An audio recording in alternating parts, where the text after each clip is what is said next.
Welcome to the NCIA's Voice of Cannabis podcast. Join host Jimmy Young as he dives into the pulse of the cannabis industry, featuring weekly guests who break down big topics like standardization, evolving regulations, and exclusive member spotlights. Get informed, get inspired. And now, here's your host, Jimmy. Hi, everyone. Welcome to another edition of the NCIA's Voice of Cannabis podcast. I'm Jimmy Young. This podcast is made possible through support and sponsorship by Buds Group, a group of cannabis consultants in the tri-state area of New York, New Jersey, and Connecticut, and also by the Maverick PR company out of Colorado. We have a very special guest today. Her name is Jamie Pearson. She's been in this cannabis space for over a decade and now is an international cannabis consultant for the New Holland Group. Jamie opens up about her friendship with Kim Rivers, who is the CEO of Trulieve, and her role in the executive order that Donald Trump signed a few weeks ago. On top of that, Jamie and I discuss all the other issues facing the cannabis industry at this time. So, Jamie, I hope you're ready for this interview. Well, Jamie Pearson joins us now, and she continues to be a major consultant in the international cannabis scene and pretty much any scene that involves cannabis and real estate and all sorts of other things. Jamie, thank you so much for taking some time out to chit-chat and get caught up since I missed this in Las Vegas. Happy to do it. It's always fun to be on camera with you or in person with you. So your wish is my command. Oh, goodness gracious. Don't say that, but I so appreciate it. Okay.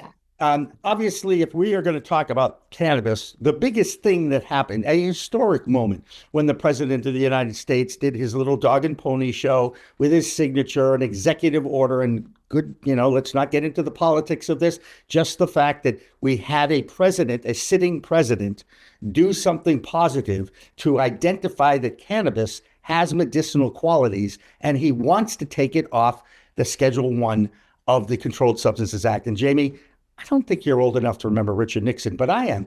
The fact that guy, the president in 1970, continues to haunt me. He haunted me as a 12-year-old. I didn't want my brother to get drafted, Anyway, that was a big deal. How did you react to it? How have you spun this? Because there's still a lot of people out there that I walk up to and they say, "Oh, I heard that the president rescheduled cannabis," and I'm like, "No, he didn't." He wants to. I'll give him credit for that. Yeah, we're in the same boat. There's a lot of misunderstanding about what that meant. To answer your question, I heard many, many rumors for months before it happened that it was coming from various people that have inside the White House sources and things like that. And you hear so much of that, you take all of it with a grain of salt and say, well, we'll see what happens when it happens. And, I was glued to my television, watching it all unfold.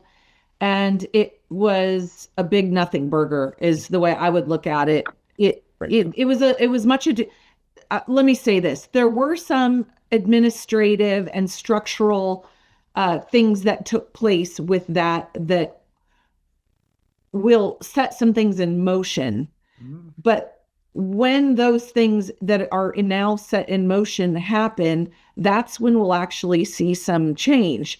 Right now, there's nothing other than he signed a document telling the three-letter agencies that he wants them to change some things, but nothing really changed at a structural level. Right. So, I just think people need to understand it was not the legalization of cannabis the way a lot of people misunderstand it to be. It just wasn't. Exactly right. And it's funny you mentioned those three-letter groups. Agencies. The agencies, the DEA, the FDA. Yeah. The FDA had a charge after that Farm Bill in 2016 to get involved and create regulations. And they did nothing for 7 years. That, to me, it's not criminal, but it's an ugly thing to do. It really is. It's a slap in the face to including him, who, was behind the scenes telling Mitch McConnell to, get this Farm Bill going. Let's get this hemp out there, Now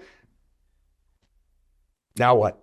Well, I think it's further evidence that presidents have power but a lot of the administrative, financial, and structural inner workings of how our government, our laws, and things function does require a lot of weigh-in from other places.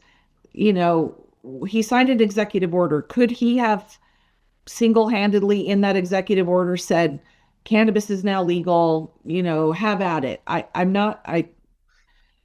think he could. I don't know.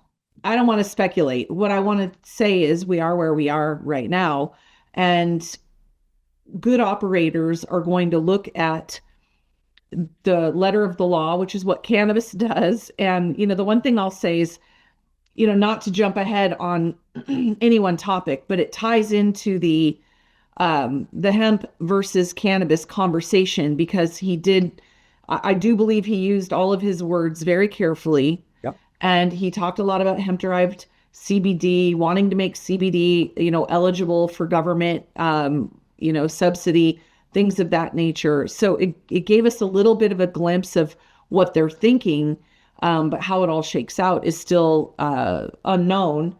But I do think what good operators will do is continue to look for the ways to continue operating, because I think what nobody wants, Congress, the president, or otherwise, is for people who are feeding their families with the businesses that they created to suddenly just have to lose everything and go out of business. Right. I think what everybody was sort of wanting is some common sense approach to regulation.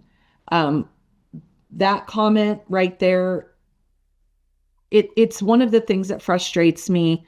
And I think just because I've been in the industry so long, on both sides, on the hemp side and on the cannabis side, is they're talking about the drugstore gummies. Oh, the drugstore gummies. And all these kids are ending up in the emergency room. And I am like, and? Right.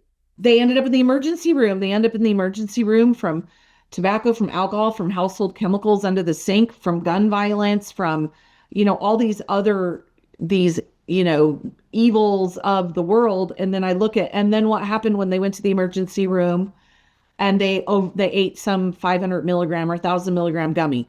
Maybe they threw up, maybe they felt paranoid, but did they die? No. What actually happened? And that's the part that frustrates me. I'm not anti, you know, common sense regulation that keeps harmful substances that are brain altering chemicals out of the hands of children. Of course, I'm in favor of that. But what I'm definitely not for is the fear mongering of, but the children, because the reality is, if that were true, we would have sensible gun legislation. Right. Don't give me that BS. You don't care about the children. This is all everybody hedging because we have a government controlled by lobbyists. And we've got the big pharma, big tobacco, and big alcohol companies trying to hedge. And I just read an article today that the alcohol industry lost 800 billion with a B sales, which I immediately thought that can't be right. And I went down the rabbit hole to see if, you know, if this is just more propaganda, which is kind of what we need citizens to do, is they see some stuff on Instagram, TikTok, whatever they're looking at, and then they have to go actually fact check it. Because everybody puts everything out there. It looks credible. Right. It's credible. The alcohol industry lost $800 billion last year. Gen Z is not drinking as much. My generation is not drinking as much. We're starting to recognize that alcohol is poison. Right. Make no mistake. It's because so many people across the country are using cannabis and going, oh, I can alter my brain. I can relax. I can sleep better. I can have whatever all the benefits of cannabis are without the hangover, without the addiction, without the, you know, all of the things. Now, I don't want to say alcohol can't be addictive. Exercise can be addictive to an addictive personality. Right. So again, I just think what we have to do is take a tempered look at all of it and relax and be aware that we need to be part of the process. Right. Don't react, respond. Take a look Right. at what's going on, Right. read, do some background checks. And by the way, how simple is it really to just implement an age gate for any of those products? Anything that is derived from CBD, you put an age gate on it. After all, you have to show your ID to get Robitussin out of any drugstore. Okay?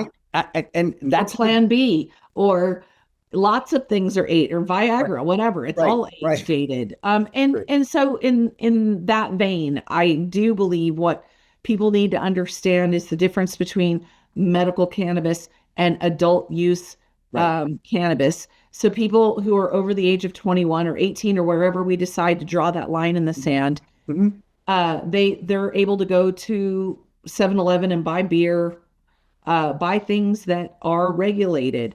Hormone replacement therapy, Viagra, minoxidil for hair growth. There are lots of substances out there that require a little bit of government intervention, the age gating, if you will, whatever all that is. We can implement that for the adult use side. But the medical use side, which is really what I think the Trump administration was trying to accomplish, which is to say, let's open the floodgates of research. Let's actually not just run off anecdotal information. And I don't know that that's necessarily a bad thing, but it is a plant. You know, my dad's been growing that plant for almost 60 years. I just find it really incredible that we can't just grow a plant like tomatoes. Like, nobody's telling us you have to buy tomatoes in the grocery store. They're saying you can grow your own tomatoes, you can grow your own cannabis, you can own a firearm, you are an adult, you can have possession of things that you can harm yourself with. It's just so clear to me that the reason this is even a conversation is that our big lobbies stand to lose millions of dollars, trillions of dollars off of what they've built, and they just need time to catch up. Two things I want to ask you about. One, right off the bat, about the word adult use versus recreational. I think the recreational word has done a big disservice to this industry. I could not agree more. Because you don't use a plant medicine for recreation. You can, okay? But it has medicinal qualities. Even the people that are going into adult use dispensaries are basically saying, I'm just using it medicinally to help me sleep, to help me this, to help me that. Okay, that's great. But recreational use can be difficult. It is not a good, it's not a good visual. You know? Well, to me, when I hear the word recreation, I think about playing ping pong or, playing video games or, playing beach volleyball or something where I'm not working, I'm recreating. Okay. And so when you talk about the use of cannabis to recreate, it's dissonant for me because, we don't talk about recreational alcohol use. We just talk about adults using alcohol. I think what I want to get away from is the idea that all of these people are out in the world and they've got, Bob Marley posters on their wall and they're burning incense and, whatever the old trope is, which none of those things, there's anything wrong with that. And, but it conjures an image of this, person, I guess, that's not subscribing to social norms. And the reality is what we know from cannabis now, what I know personally, I have a highly functional father, highly intelligent, highly successful, has run a business for 40 years, smokes weed every day. But guess what he doesn't like? He doesn't like alcohol. He doesn't like Adderall. He doesn't like the things that the government has said are okay for him to use if he would like to alter his brain chemistry, because he's one of those people that, like me, brain's going 45,000 miles an hour and you just want to take a break and relax. He's also a musician.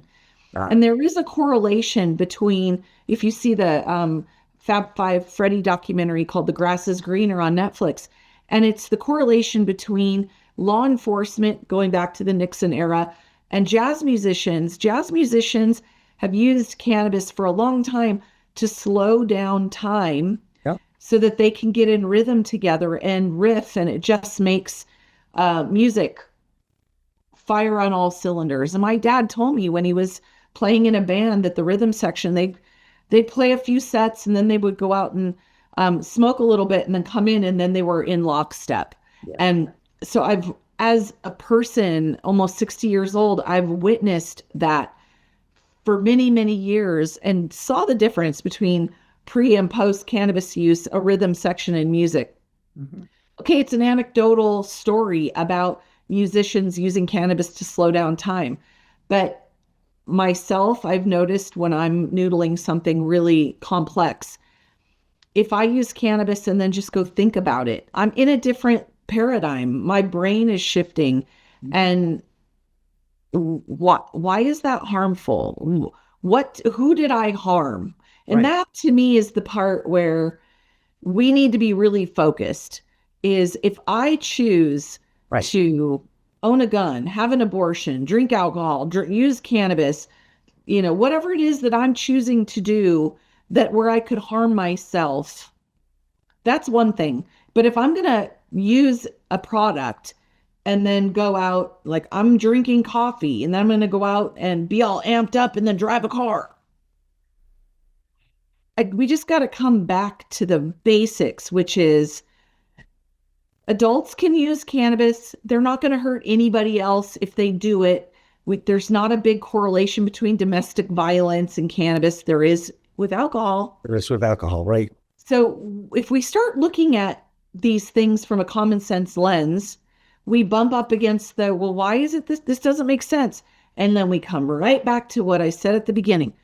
Until you can get the alcohol, tobacco, and pharmaceutical lobbies on board, or until the government is no longer controlled by those entities, we're just all going to be looking for incremental change at the legislative level, because we're not going to get a panacea. It's just not going to happen. Yeah. And again, the follow-up question to that, with this is, does the cannabis lobby have even a fraction of the money that goes towards big pharma, alcohol? Do they have enough to make change? I mean, I know that the lobbyists, I know a lot of groups, have had to change their whole MO in Washington, D.C., because they don't have the type of lobbying money that they did have a few years ago. And it's another reason why you've seen some slowdown of whatever's going, however the government works in Washington, D.C. when it comes to this subject. And I guess the follow-up to that is, who's the hero here for the cannabis industry? Is it big alcohol because they've taken such a hit from the social behaviors of adults in our world? Is it big pharma, where they just want to take over everything? I mean, is there a scenario that you think might happen or would happen or has to happen in order to see more reform for the cannabis community? Well, it was a lot to unpack there. I'm just gonna respond. Yeah, go ahead. And my response is, I know is not going to be popular, and I don't care, because this is just what I think. Yeah. Another reason why I really like you, Jamie. Please speak your mind, please. I don't have any F's left to give. Let's just say that. Just because you're not going to make everybody happy. And here's my 2 cents on it. I think the industry owes a debt of gratitude to Kim Rivers. Mm-hmm. I really do. And I want to preface that by saying, when all of the people, I just think about the Humboldt region, for example, who were running from helicopters and who were keeping cannabis, or in the BC or, Mexican brickweed, when we were in the throes of absolute prohibition, there were heroes that kept this plant accessible to people who wanted it. For whatever reason they wanted to have it, it's still here because we had people that kept it alive. Yep. It's been on this planet, who knows how long. We know it's been documented during the times of Christ. It's been on, it is a God-given plant that exists on planet Earth. Now, we're pretty good at making things extinct, but humanity has kept cannabis alive. Yep. And I love that. Those very people that kept it alive are the ones that are saying, oh, Kim Rivers and big corporate cannabis and blah, blah, blah. It's like, well, what did you want? Right. Did you want everybody to have access to cannabis? The only way that's going to happen is not through little mom and pop shops. I don't know if everyone thought that it was going to be little craft growers and mom and pop shops that were going to be the only access we had to cannabis. The minute it started to legalize, you're going to have entrepreneurs that are going to figure out how to sell a plant. It's CPG at the end of the day. It is a consumer packaged product that hits a retail shelf. Kim, Boris, Ben, these companies have figured out how to use the basic tenets of CPG. Excuse me. And with Kim, I think about the fact that she's in Florida primarily with two hands tied behind her back. You have to be good at cultivation. You have to be good at distribution. You have to be good at retail. You have to be good at marketing, because you have to do all of it. You're required to be vertically integrated. Right. Fast forward, she's got 200 something stores in multiple states, 9,000 employees. She's out there making sure America has access to cannabis, and she's using her money and her political will and her influence to, of course, she's doing it for her benefit. Of course she is. But we all benefit, because Schedule 3 would not have been happening had she not been in those rooms. That's right. And she told me, she's like, yeah, well, they can all keep hating on me, but guess what? I'm going to make sure that this gets legalized. And I think we do need to thank her for that, for whatever progress we're making, because she didn't have to do any of that. She does not have to be in those. She can just keep making her money and growing her business, because she's got a monopoly right now in Florida, basically. Yep. So what is her motivation to go help the industry? Of course, she's going to help herself. But going back to your lobbying question, until the organizations that have the money at the hemp and cannabis level and the lobbying level actually come together, and there's been different varied initiatives to do that, and get a plan and put the dollars behind a single plan. Because I'll tell you something, you don't have different factions in alcohol coming at Congress from different angles. No, do this, no, do that. Yeah, beer and wine and spirits are different, and they may have differentiating goals and agendas, but you better believe the alcohol industry is lobbying as an industry. We're not doing that. We're lobbying as a hemp industry. We got several different fractured factions. And until we get together and unite, and I think that's just a process. I think it'll evolve, and the lobbying dollars have dried up, and the ones that are going to places are going to places that are effective.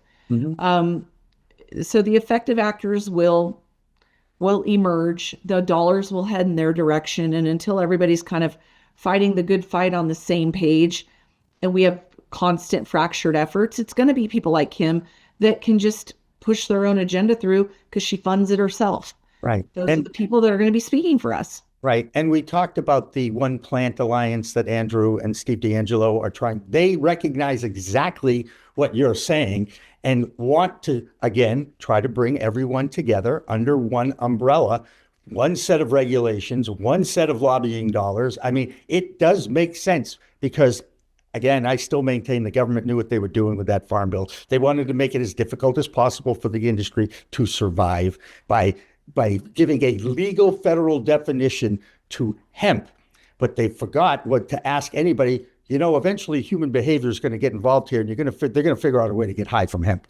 And then it's going to be out there in gas stations and convenience stores. They had to know, Jamie, that this could happen. I don't know. A lot of people think I'm a conspiracy theory guy, and I am, absolutely, only because I've seen a lot of it, okay? And I just can't trust our political system right now, which is broken, with the two parties pointing fingers at each other, and it drives me nuts.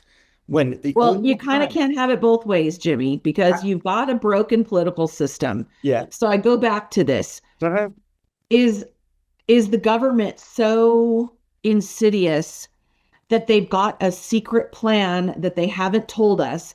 And what they are conspiring to do is to kill our industry because they're so efficient and they knew how to do that? Or is it a bunch of elected people like you and me who go in and run into the brick wall of lobbying, can't get this done, can't get that done because, oh, well, if we pass this law, it's going to affect this bunch of stakeholders in an unintended way that we didn't think about. Or if we pass the law that way, then these people are going to be mad. And eventually it's compromise, and nothing really gets done except in these little incremental steps. So I just don't think there was a big conspiracy to kill the industry. I think the people with the loudest voices, the people with the deepest pockets are the ones who show up, who make things happen. And then another thing we talked about, which is the part that I think the cannabis industry could harness effectively, is when you think about the fact that there are more states in this country that have made abortion illegal than have legal abortion. I never thought in my lifetime that abortion would be illegal. But what happened is the pro-life movement chipped away, coalesced, put money together, started figuring out ways to put ballot initiatives and start restricting. And they were able to make progress. It took them my lifetime, but here we are in a place where the majority of Americans wake up and women do not have dominion over their own bodies. Crazy. Absolutely crazy. Now we can take that same framework and chip away ballot measures. It's local politics where we can make headway and then get people addicted to the tax dollars, which is what happens, and get people off of alcohol, off of opiates, off of prescription drugs, where now the majority of people are like, wait a minute, I don't have access because you just put some line item in a spending bill to open the government. Yeah. The majority of people don't even know that happened to our industry. They don't know that what's coming in November is the gummy that they use every night to go to sleep is going to probably go away or could potentially go away. I don't believe that for a second. I don't believe Mitch McConnell was going to kill all those jobs and kill all that revenue. But what I believe he did was put a magic bullet in there. And now, guess what? We have to coalesce. We have to come together. And I think the unintended consequence of that is we can probably get organized now, because now we got a deadline that's coming fast. Right. Like right now we got 10 months left. Right. And it's so funny about human behavior. I do my best work under pressure. It's another reason why I've been in newsrooms my whole life. Okay. And it just works that way. And it seems the same thing happens at our government level. They only pass bills or laws that they have to pass.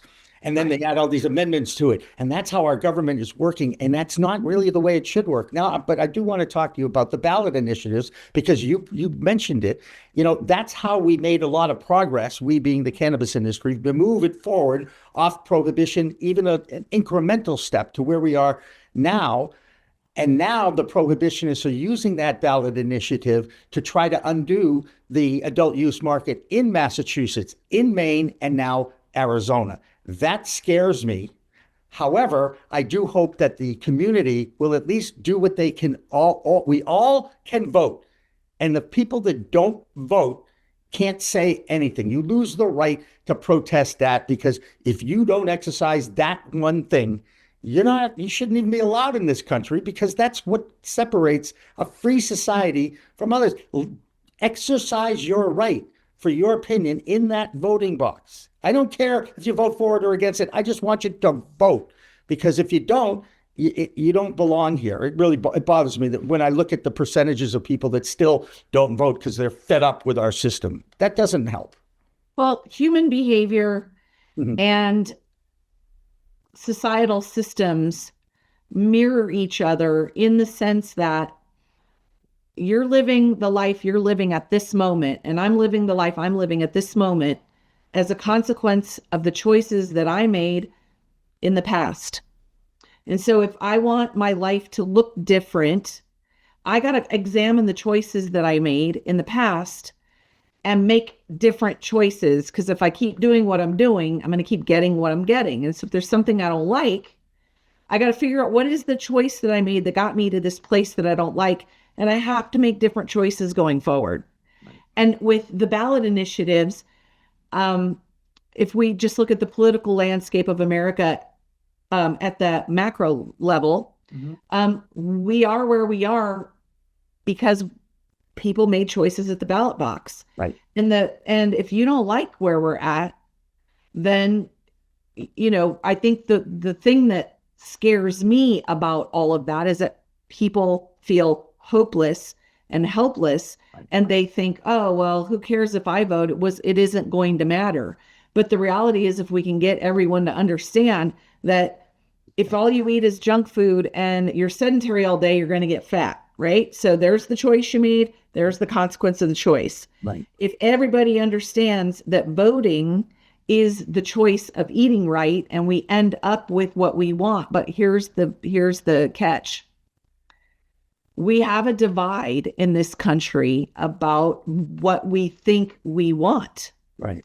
And so, and the politicians boil it down to liberal, conservative, or Republican, Democrat.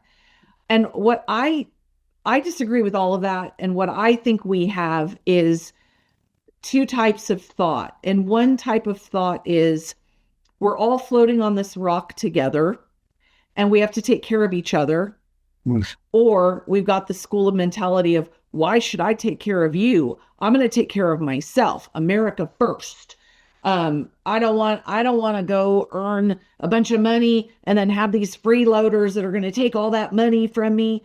And so it's just, you either go, all those people are making their choices and they're not my responsibility. I want to keep what I've earned.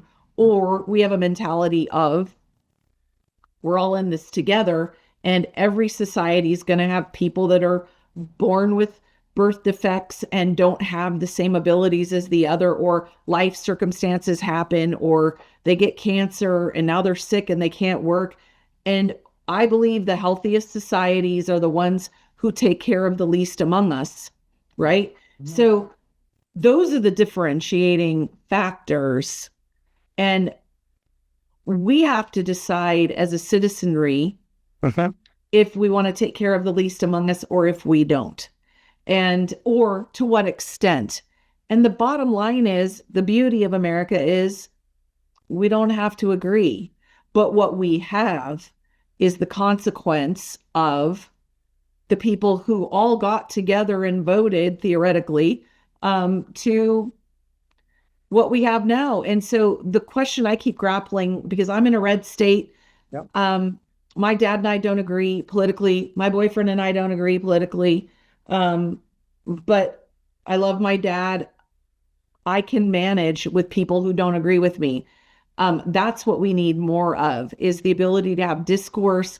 Right. Because I want to understand what is it about cannabis that you don't like. So a girlfriend of mine, oh, I'm afraid that my son's going to get addicted. I'm afraid this, I'm afraid that. And like, it's a lot of fear. Right. It's a lot of fear that we're making decisions based on.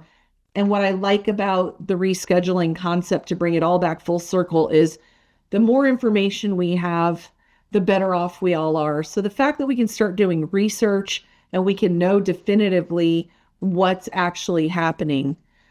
And then that brings me to the whole fake news concept, because when people are doing studies and then the news reports on them, nobody trusts it anyway. So that, I think ultimately I'm just happy that I wake up in a place where Montana is by and large one of those places where it's a live and let live state. And it definitely, it's not heavily populated, although more and more people are coming. I just like having the freedom to move about and make decisions the way I want to make them. And, that's freedom. That's it. And freedom.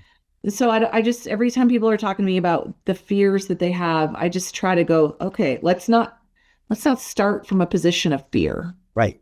And let's not look for someone to blame. Let us Sure. look for a solution rather than blaming and pointing fingers and calling names. Liberal, conservative, Republican, Democrat. You're this, you're that, you're this. I don't fit in a square peg. Jamie, you've gotten to know me. I don't fit in a square peg. And by the way, that's because I'm human, okay? Because I can see different sides of things. And I understand the power of money, but it is also the root of all evil, money. And people want to get as much as they possibly can. And there's your drug, there's your addiction. That's what's scary to me. But we need better leadership. Well, And I don't mean that politically. I don't mean we have checks and balances in this country. We are a free society. There are certain freedoms that have already been taken away. You bring up the abortion thing, absolutely 100%. That I'm not sure that is the future of where we're going. We have to figure out ways to find middle common ground, and we are one family of humanity. yeah, I was a middle school teacher for a long time, and my background is education. And one of the things I think about is, when my dad was in his teens, in the 50s and in the 50s, I guess. Mhm. It was not uncommon for a 12-year-old to be out in the fields, working jobs, responsible for their own money. It was very common, and still is where I live, for people to get married at, 18, start having kids, start having families, and, that sort of responsibility that people used to have back then, we don't have anymore. We got people treat 18-year-olds who are adults who are allowed to go to war and kill people. Mm-hmm. And we're like, oh, but you can't drink a beer, but you can't have cannabis. You can drive a car, which is a, multi-ton killing machine. Mm-hmm. We'll let you do that, but we're not going to let you, come home and unwind at the end of the day. And I just think we keep shrinking all of these freedoms because we're afraid that people don't know what they really want, or what they're going to get. And the funny thing is, here in Montana, we've had legal cannabis for a long time. But what happens invariably where I live in Billings is the legislators, the people vote for it and the legislators shrink it. The people vote for it and the legislators shrink it. And we literally had a legislator this last time say, I don't think the people of Billings knew what they were voting for. So we're going to go ahead and legislate over the top of them because what they voted for, I don't personally agree with. Right. And so I'm going to go ahead, since they elected me and they think I'm all that in a bag of chips, I'm going to go ahead and change the law that they voted for to what I think is more appropriate. And there's always this insidious religious thing in the background where people are using religion and what's right and wrong subjectively to tell people what they meant. But that's the part I don't like. I would want to see, as a middle school teacher, young people be given more freedom to make those decisions, make mistakes. Yeah. Are they going to kill themselves? Yes. That's what happens. People make dumb decisions. They turn left, they T-bone into a car, they end up dead. People my age do that. Human beings are fallible. Right. But it's almost like we're trying to put bubble wrap around society rather than just letting people live and go do what they're going to do, because there are sometimes unfortunate consequences. And learn from those consequences. Like what I tried to do with my kids is, and I'm by far not a perfect parent, but I tried to give them as much leeway to make the decisions so that they go out into the world and have confidence that they know they got a good head on their shoulders. They didn't need me to step in and helicopter over the top of them and make all the choices for them. And, we can't trust people if we don't trust people. Yep, that's right. Jamie Pearson, I could talk with you for hours and listen to you. I have so much respect for how you look at life, how you look at your own life, how you look at the country, the world. I am very proud to call you a friend. Sweet. Same. Thank you. And I know we'll talk again. And I know you're always welcome anytime on my new show. And of course, now with the NCIA's Voice of Cannabis podcast. So again, thank you for taking the time. Always a pleasure. A big, I think you're about 1,800 miles away from me, Massachusetts to Montana at least, right? So there's a virtual hug coming your way.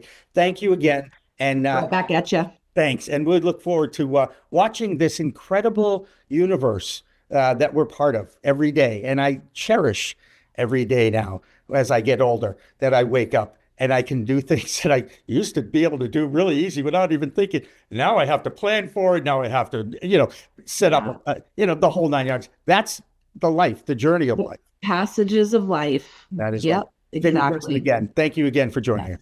Yep. Thanks, Jimmy. Well, that'll do it for another edition of the NCIA's Voice of Cannabis podcast, brought to you and supported by Buds Group, a group of consultants in all forms of the cannabis industry, including accounting and compliance and legal and all that stuff. And you can find Buds Group at any place in the tri-state area of New York, New Jersey, and Connecticut. And also a special thanks out to the Maverick PR Group in Denver, Colorado. That'll do it for this edition of the NCIA's Voice of Cannabis podcast. I'm Jimmy Young. See you next time.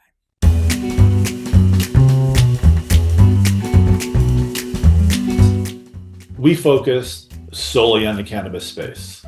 The cannabis is not just another item that we've put on our website and said, oh, we're in cannabis. We do cannabis and cannabis only, and we focus on cannabis day in and day out. So with Buds Group, we're going to not only work with you and give you advice, we're going to help see your project through to completion. And you're going to find at the end of the day, it'll be a fraction of a cost of working with a larger firm, because our executives are focused just on cannabis and we run lean.